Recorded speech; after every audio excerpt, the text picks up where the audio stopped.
नमस्कार। आज चर्चा बसंत के शहीद कैप्टन राजेंद्र सिंह की या कहें सन 62 के चीनी आक्रमण के योद्धा की। वे गोवा मुक्ति संग्राम के हीरो थे और 62 के भारत चीन युद्ध के भी।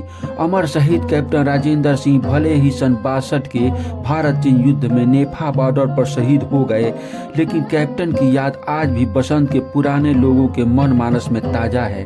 थल सेना के जवान कैप्टन का जन्म सन 12 जुलाई 1934 को बिहार में सारण जिले के गरखा प्रखंड में मिर्जापुर पंचायत के मनोहर बसंत गांव में हुआ था। वे स्वर्गीय रामानंद सिंह के सुपुत्र थे। सुंदर, लंबे कद काठी व आकर्षक व्यक्तित्व के धनी राजेंद्र सिंह पढ़ाई के दिनों में काफी मेधावी छात्र थे।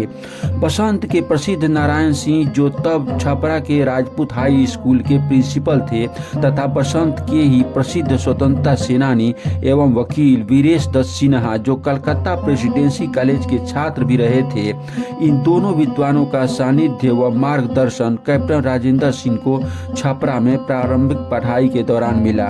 Captain Rajendra Singh matric Rajput high school से किए, फिर स्नातक की पढ़ाई वे पटना विश्वविद्यालय से वहीं रहकर किए। वहीं वे एनसीसी के कैडेट भी बने। एमए की पढ़ाई के ही दौरान उनका सिलेक्शन थल सेना के सिख रेजिमेंट में सेकेंड लेफ्टिनेंट के पोस्ट पर हो गया। उनके पारिवारिक रहे शिक्षक तारक नाथ सिंह बताते हैं कि कैप्टन 19 दिसंबर 1961 ईस्वी को सेना के साथ गोवा मुक्ति अभियान में भाग लिए थे। भारतीय सेना ने गोवा को पुर्तगालियों के शासन से मुक्त कराया था। गोवा जीत लेने के बाद उन्हें सेना में कैप्टन पद पर प्रमोशन मिल गया। इसी बीच उनका विवाह श्रीपाल बसंत के शत्रुघ्न प्रसाद की पुत्री शांति सिन्हा के साथ हो गया। तभी 20 अक्टूबर सन 62 को चीन ने धोखे से भारत पर हमला कर दिया। चाउ एन लाई से दोस्ती की खुमारी में डूबे नेहरू भारत भर में हिंदी चीनी भाई भाई के नारे लगवा रहे थे और धोखेबाज चीन भारत की जमीन हड़पने की नीयत से गुपचुप तरीके से भारतीय सीमा में घुसना शुरू कर दिया था।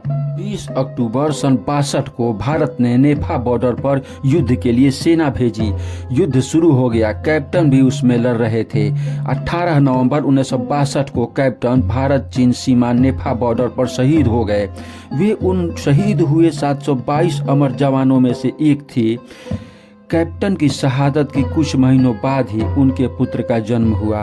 उनके परिवार के ही संजय सिंह मांग करते हुए कहते हैं कि कैप्टन साहब की आदमकद मूर्ति या उनके नाम पर गांव में मेन रोड का नामकरण होना चाहिए था, ताकि वर्तमान व भावी पीढ़ी को देश प्रेम की उनसे प्रेरणा मिलती।